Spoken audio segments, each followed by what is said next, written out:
Hello friends, the topic of today's video is numerical based on Coulomb's law. So let's start the first numerical. The question is, the two insulated charge sphere A and B are separated by 50 centimeter. So the first data in the question that given that R is equal to 50 centimeter. This is sphere A and this is sphere B, and they are separated by 50 centimeter. Okay, what is the mutual force if each is 6.5 into 10 to the power minus 7 coulomb? They both have a charge. This is charge Q1 is equal to 6.5 into 10 to the power minus 7 coulomb, and the second is also same charge. Q2 is equal to 6.5 into 10 to the power minus 7 coulomb. तो दोनों के पास same charge है, तो दोनों के बीच में force कितना होगा? So what will be the force of repulsion between, or the mutual force between the two sphere? Okay, so let us write down the charge Q1 is equal to Q2 is equal to 6.5 into 10 to the power minus 7 coulomb. Okay, so the data that is given to you. Okay, so let us find out the force. Now before we proceed for the force, first of all in the numerical that you have to understand about the SI unit. ये आपको always ध्यान देना है आपको, बराबर. 12th में आपको बहुत बड़ा इंपॉर्टेंट आपको ध्यान देना है. आपने 11th में बहुत बार ये कर चुके हो कि आपको सभी को SI यूनिट में लाना है. जैसे ये 50 सेंटीमीटर है, ठीक है, तो दैट इज नॉट वैलिड. तो 50 सेंटीमीटर को मीटर में कर देंगे तो 50 into 10 to the power minus 2 metre कर देंगे, ठीक है. तो ये हो गया मीटर में. Now we can proceed for the calculation, ठीक है. So let us solve the first thing. तो यहाँ पे न्यूमेरिकल बड़ा है, लेकिन हम पहले सबसे पहले यहाँ तक जो क्वेश्चन है, यहाँ तक जो क्वेश्चन है वहाँ तक हम पहले तो फोर्स ढूंढ लेते, फिर उसके बाद हम बाकी का न्यूमेरिकल सॉल्व करेंगे. सो तो सबसे पहला जो पॉइंट हमें सॉल्व करना है वो है म्यूचुअल फोर्स ढूंढना है. दैट इज इक्वल टू क्या होगा? के Q1 Q2 upon are square, ठीक है. चलो अभी के की वैल्यू क्या है? तो के की वैल्यू है 9 इंटू 10 टू द पावर 9, ठीक है. चलो Q1 और Q2 की वैल्यू क्या है? तो दोनों सेम ही है, लिख लेते हैं.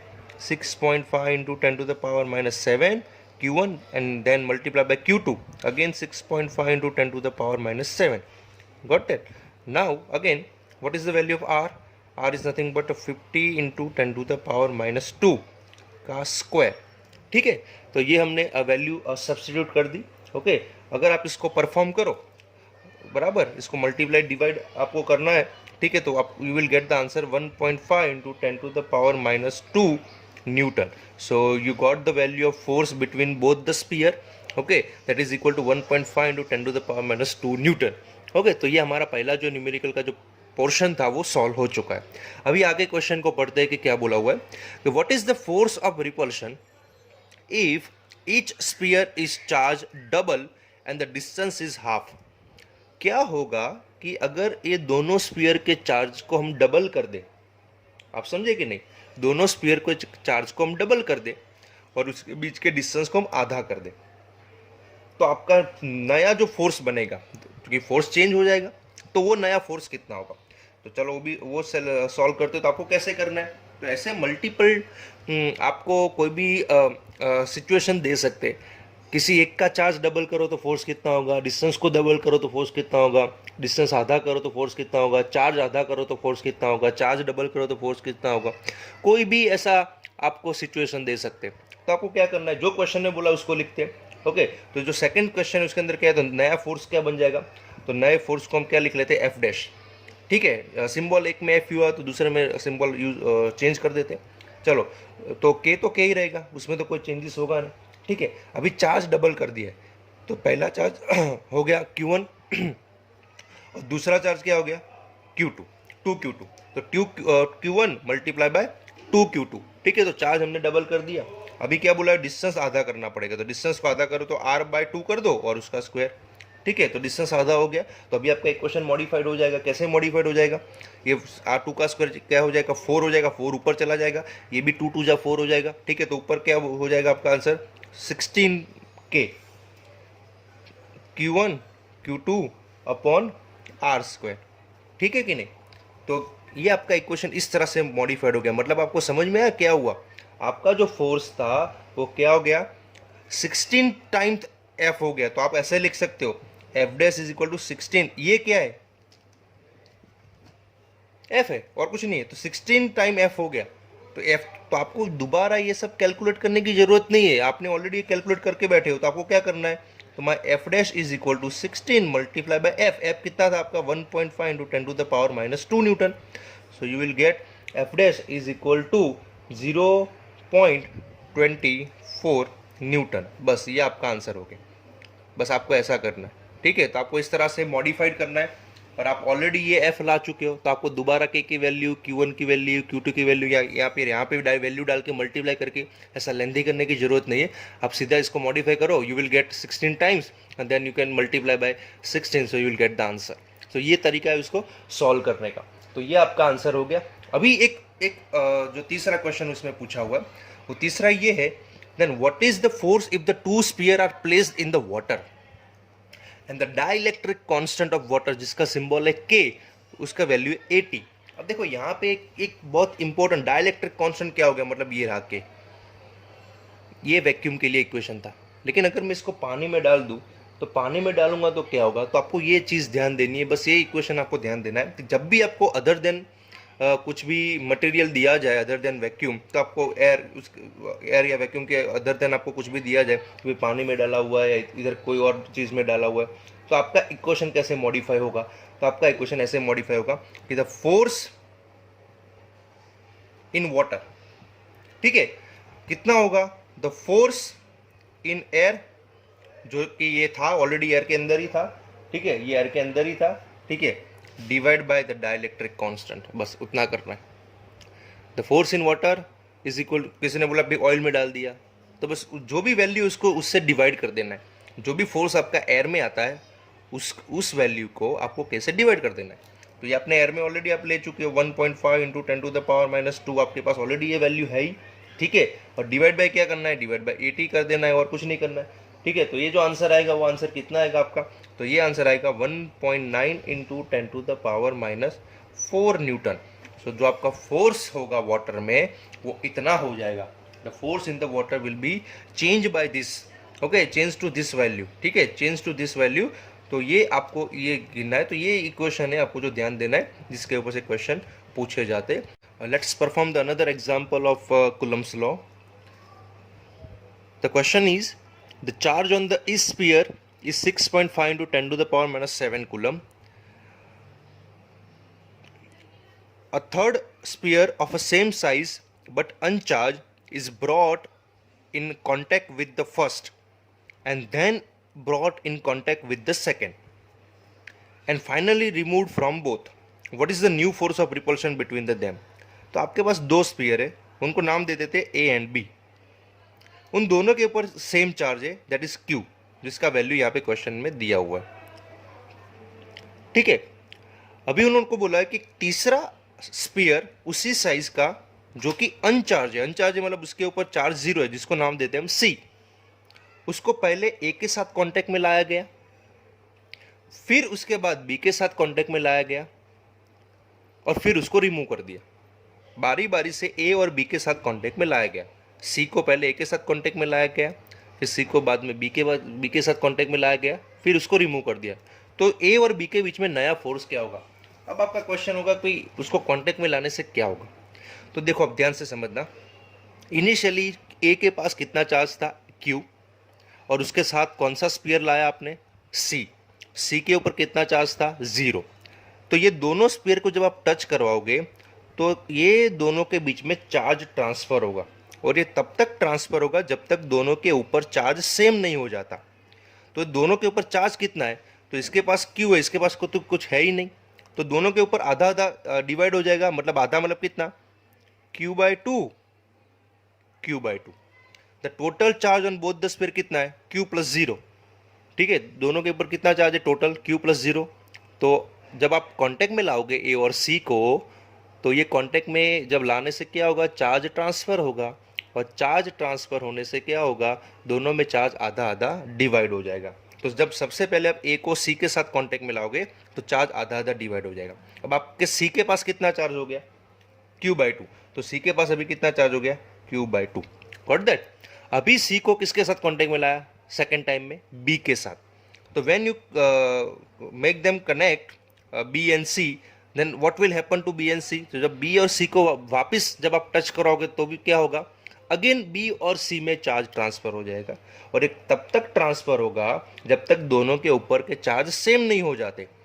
तो सेम कैसे होंगे, तो इक्वली डिवाइड होंगे। तो इक्वल डिवाइड करने के लिए क्या करना पड़ेगा, चलो बी के ऊपर कितना चार्ज है क्यू, और सी के ऊपर कितना चार्ज है Q/2। तो दोनों का टोटल क्या होता है, दोनों का टोटल क्या होता है Q प्लस Q/2। तो ये कितना होगा 2Q प्लस Q/2, मतलब कि 3Q/2। तो टोटल चार्ज कितना हुआ 3Q/2, मतलब दोनों का मिला के टोटल चार्ज कितना है 3Q/2। तो जब आप दोनों को टच करोगे, दोनों को पास पास मिलाओगे, तो दोनों के ऊपर चार्ज इक्वली डिवाइड हो जाएगा। तो इसको इक्वली डिवाइड करो 3Q/2 को, क्या होगा, इसके ऊपर हो जाएगा 3Q/4 और इसके ऊपर भी हो जाएगा 3Q/4। ठीक है। तो जब आप स्पीयर को इस तरह से कांटेक्ट में लाते हो तो आपका जो चार्ज होता है वो इक्वल इस तरह से ट्रांसफर हो जाता है। ठीक है।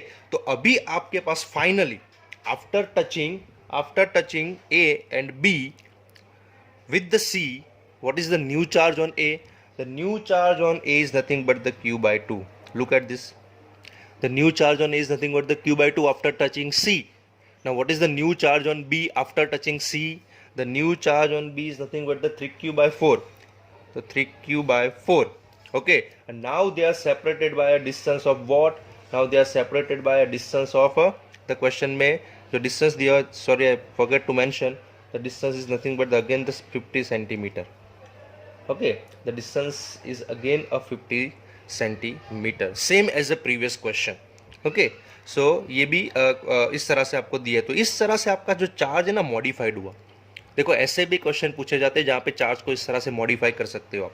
ठीक है। तो आपको अनचार्ज स्फीयर को जब आप कनेक्ट करते हो दोनों को बारी बारी से, तो आपका चार्ज इक्वल इस तरह से डिवाइड हो जाता है, आपका चार्ज मॉडिफाइड हो जाता है। तो अभी आपके पास फाइनली ए एंड बी है जिसके पास चार्ज पूरा मॉडिफाई हो चुका है। पहले क्यू था उसका Q/2 हो गया, इसके पास भी क्यू था जिसका 3Q/4 हो गया। Got that? So now what we have to do, we have to find out the new force. So the new force is equal to nothing but the K Q1 Q2 upon R square. Okay, now what is K? तो K को K लिखते, पहले इसको और अच्छे से लिखते। what is Q1? Q1 is nothing but the Q/2. what is Q2? Q2 is nothing but the 3Q/4 divide by R। तो R तो है ही, R स्क्वायर तो है ही, उसको तो कुछ नहीं करना है। तो Q की वैल्यू क्वेश्चन में दी है 6.5 × 10⁻⁻7 कूलम। ठीक है। तो आप इसको अच्छे से लिखो तो क्या हो जाएगा इसका, देखो क्या होता है इसका, दिस इज नथिंग बट ऊपर तो 3 है, 3 है, और नीचे क्या हो जाएगा 8 हो जाएगा। ठीक है। और बाकी का जो स्टेप है वो क्या रहेगा, Q, ये भी Q, ये भी Q divide by R square. तो K Q Q upon R square. Got that? So K Q Q upon R square. Now substitute the value 3/8 multiply by 9 into 10⁻⁹ what is the value of Q? 6.5 into 10⁻⁻7 what is the value of Q? 6.5 into 10⁻⁻7 and what is the value of R square? 50 centimeter means 50 into 10⁻⁻2 whole square.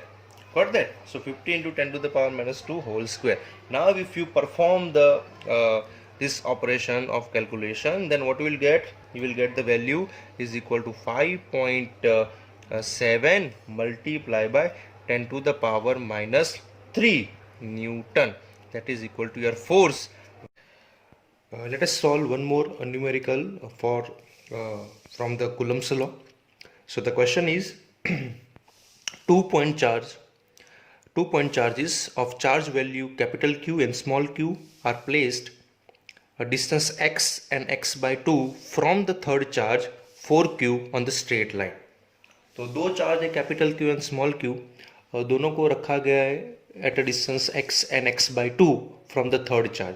तो पहले सबसे पहले third charge ये लिख लेते हैं 4q। ठीक है, ये थर्ड चार्ज है हमारा। अब यहाँ से दो चार्ज रखे, एक है q और दूसरा है स्मॉल q। q को रखा हुआ है x पे और स्मॉल q को रखा हुआ है x/2 पे। तो q को रखा हुआ है यहाँ पे। ठीक है, ये डिस्टेंस आप x समझ लीजिए, और उसका आधा x/2 मतलब कि ये वाला, यहाँ पे क्या कौन सा चार्ज रखा हुआ है, small q। Got that? And on a straight line, तो they all are on a straight line. तो ये है स्ट्रेट लाइन, आप समझ लीजिए। ठीक है, तो यहाँ पे तीनों चार्ज इस तरह से रखे हुए हैं बराबर। ये डिस्टेंस x हो गया और ये डिस्टेंस x/2 हो गया। Got that? तो वो भी लिख लेते हैं। So that this distance from 4q, this is x as given in the question, and this distance is x/2. Got that? तो ये आपका सिचुएशन बन जाता है, यहाँ पे डेवलप हो जाता है एज पर द क्वेश्चन। अभी जो आपको पूछा हुआ है, क्या ढूंढने को बोला हुआ है? Calculate the magnitude and nature of capital Q. मुझे Q का वैल्यू ढूंढना है और Q का नेचर ढूंढना है। नेचर का मतलब होगा कि ये जो Q है वो पॉजिटिव होगा कि नेगेटिव होगा, ठीक है? तो वो मुझे बताना है और उसके लिए कंडीशन दी है। वो कंडीशन क्या है? सच that the net force on experience by the charge Q is zero. The net force experience by the charge Q is zero, ये कंडीशन है। मतलब Q के ऊपर जो फोर्स लग रहा है वो जीरो होगा, ये उसकी कंडीशन है। अब आप सोचिए ध्यान से, Q के ऊपर फोर्स कौन लगा रहा है? सबसे पहले तो ये बताइए। तो Q के ऊपर Q खुद तो नहीं लगाएगा, तो Q के ऊपर कौन फोर्स लगा रहा है? तो एक लगा रहा है 4Q और दूसरा लगा रहा है ये कैपिटल Q। ये दोनों Q के ऊपर फोर्स लगा रहे हैं। अभी आपका जो क्वेश्चन के अंदर जो कंडीशन दी उसको ध्यान से एनालाइज कीजिए कि भाई Q पे लगने वाला फोर्स जीरो, ऐसा बोला हुआ है। अब ये फोर्स जीरो कब होगा? तो दो चार्जेस है यहाँ पे, एक 4Q और एक कैपिटल Q। वो दोनों Q के ऊपर फोर्स लगा रहे और वो दोनों का टोटल जो हो रहा है वो जीरो हो रहा है। अब जब टोटल फोर्स जीरो कब होता है? टोटल फोर्स जीरो तभी होता है जब दोनों फोर्स इक्वल हो एंड ऑपोजिट हो। सिंपल सी बात है। Force is a vector quantity, if they are equal and opposite then the total will be zero. मतलब 4Q और Q के बीच में लगने वाला फोर्स, जिसको मैं बता दूंगा यहाँ पे, ये वाला फोर्स F1, ठीक है? F1 is nothing but, side में लिख लेते हैं, it is a force between Q and 4Q। सिर्फ अंडरस्टैंडिंग के लिए, आपको कहीं पे मेंशन नहीं करना है, बस सिर्फ आपको समझाने के लिए। तो F1 मतलब कौन सा फोर्स? इन दोनों के बीच में लगने वाला फोर्स। तो इसका एरो मैंने ऐसे बनाया और F2 में ऐसे बना रहा हूं, ठीक है? इस तरह से F2, ठीक है? तो F2 कौन सा फोर्स है? F2 फोर्स कौन सा है? स्मॉल q और कैपिटल Q के बीच में लगने वाला फोर्स। तो देखो, अगर आप Q पे लगने वाले दोनों फोर्स के एरो इस तरह से बनाओगे तो ये F1 और F2 अगर इक्वल है और ऑपोजिट है तो जीरो हो जाएंगे, ठीक है? अब आपका ये क्लियर हो गया। अभी आप इसके ऊपर से बता सकते हो एक चीज कि अगर ऐसा है तो ऐसा तभी पॉसिबल है जब इन दोनों के बीच में रिपल्शन हो। तो वो फोर्स कैसा लगेगा? F1 इस तरफ, राइट हैंड साइड पे। उसी तरह से अगर Q और कैपिटल Q के बीच में रिपल्शन होगा तो वो फोर्स कैसा लगेगा? इस तरफ, लेफ्ट साइड में। अब रिपल्शन होने के लिए क्या जरूरी है? तो अगर इन दोनों के बीच में रिपल्शन हो तो इन दोनों का साइन सेम होना चाहिए। क्या होना चाहिए? सेम होना चाहिए। अगर नेगेटिव है तो नेगेटिव होना चाहिए, तो पॉजिटिव है तो दोनों पॉजिटिव होने चाहिए। इन दोनों के बीच में भी रिपल्शन हो रहा है तो इसका मतलब ये होगा कि इन दोनों का भी साइज सेम होना चाहिए। तो अब इन दोनों का साइन सेम है, इन दोनों का भी साइन सेम है, तो इसका मतलब इन तीनों का साइन सेम ही होना चाहिए ना। मतलब either they all are positive और दे ऑल आर नेगेटिव। तो सबसे पहला जो आपका जो आंसर था वो मिल गया। The nature of the charge Q, the nature of the charge Q is same as that of small q और दैट ऑफ 4Q। तो हम इसको कोई भी बोल सकते हैं, आप समझ लो कि वो पॉजिटिव है, ठीक है? तो ये हमारा पहला क्लियर हो गया। अभी उसका मैग्नीट्यूड ढूंढना है। तो मैग्नीट्यूड कैसे ढूंढेंगे? तो मैग्नीट्यूड ढूंढने के लिए जो हमने कॉन्सेप्ट लगाया वही अप्लाई करते हैं कि ये दोनों फोर्स यहाँ पे इक्वल एंड ऑपोजिट हो रहे, तभी ये जीरो हो सकता है। Q पे लगने वाला फोर्स कब जीरो होगा? जब Q पे लगने वाला फोर्स के वेक्टर्स इक्वल एंड ऑपोजिट होंगे तो वो जीरो हो जाएगा। और इक्वल एंड ऑपोजिट वेक्टर बनाने के लिए यही पॉसिबल है, आपके एरो वेक्टर के ऐसे ही होने चाहिए। और ऐसे हो रहे हैं मतलब क्या हुआ कि इन दोनों के बीच में भी रिपल्शन हो रहा है और इन दोनों के बीच में भी रिपल्शन हो रहा है। और रिपल्शन हो रहा है तो इसका मतलब क्या हुआ कि इन दोनों का साइन और इन दोनों का साइन भी कैसा होगा? सेम होगा। मतलब और तीनों का साइन सेम होगा। मतलब आप तीनों को पॉजिटिव बोल दो या तो नेगेटिव बोल दो, तो नेचर हो गया आपका क्लियर, ठीक है? आप पॉजिटिव बता दो आंसर या तो नेगेटिव बता दो, ठीक है? अब बात करते हैं मैग्नीट्यूड। तो मैग्नीट्यूड कैसा होगा कि the force are equal and opposite, तो by magnitude wise they are equal. Am I right? Magnitude wise they are equal. So let's start from there. F1 is equal to F2, ठीक है? तो ये magnitude wise equal हो गया, तो यहां से लिखना F1 मतलब क्या? इन दोनों के बीच का फोर्स। तो कितना है? K Q 4Q divide by कितना डिस्टेंस है इसका, x/2, तो x/2 का स्क्वायर, ठीक है, इज इक्वल टू क्या होगा, इज इक्वल टू होगा k, F2 कौन सा है, इन दोनों के बीच का फोर्स, तो k small q capital Q, और उन दोनों के बीच का डिस्टेंस वो भी कितना होगा, ये भी x/2 तो ये भी x/2 ही होगा ना, ये पूरा x है तो ये x/2 हो गया सेंटर में, ठीक है, तो x/2 का स्क्वायर, ठीक है, तो ये हो गया आपका।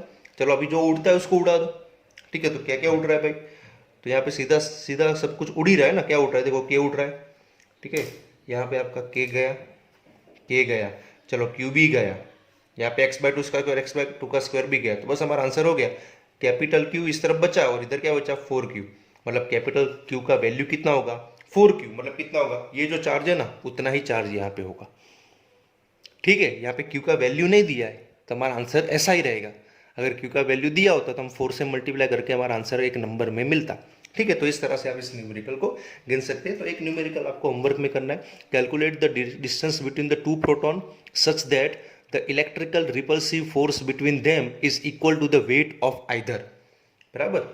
तो दो प्रोटॉन के बीच का डिस्टेंस ढूंढना है आपको, और ऐसे ढूंढना है कि दोनों के बीच का जो फोर्स है ना वो किसी एक के वेट बराबर होगा। तो यहाँ पे क्या फोर्स का इक्वेशन क्या है, F इज इक्वल टू के Q1, हिंट दे रहा हूँ मैं आपको, Q2 अपॉन आर स्क्वायर है, ये ढूंढना है आर स्क्वायर, और ये जो फोर्स की वैल्यू है ना किसी के वेट के बराबर होगी, किसके वेट, तो दोनों में से किसी का है, दोनों क्या है, दोनों प्रोटॉन ही है, तो किसी का वेट लिख लो, वेट के लिए क्या होता है mg, तो m दिया हुआ है आपको, g की वैल्यू आपको बताएं, बस इस दोनों इक्वेशन को कंपेयर करो, वैल्यू डालो, एंड q का वैल्यू भी दिया हुआ है, दोनों प्रोटॉन है, प्रोटॉन का चार्ज आपको पता है, ठीक है, यहाँ पे दिया हुआ है, बस वैल्यू डालो and you will get the R, okay. So इसको सॉल्व कीजिए और अपने आंसर को वेरीफाई कीजिए, थैंक यू।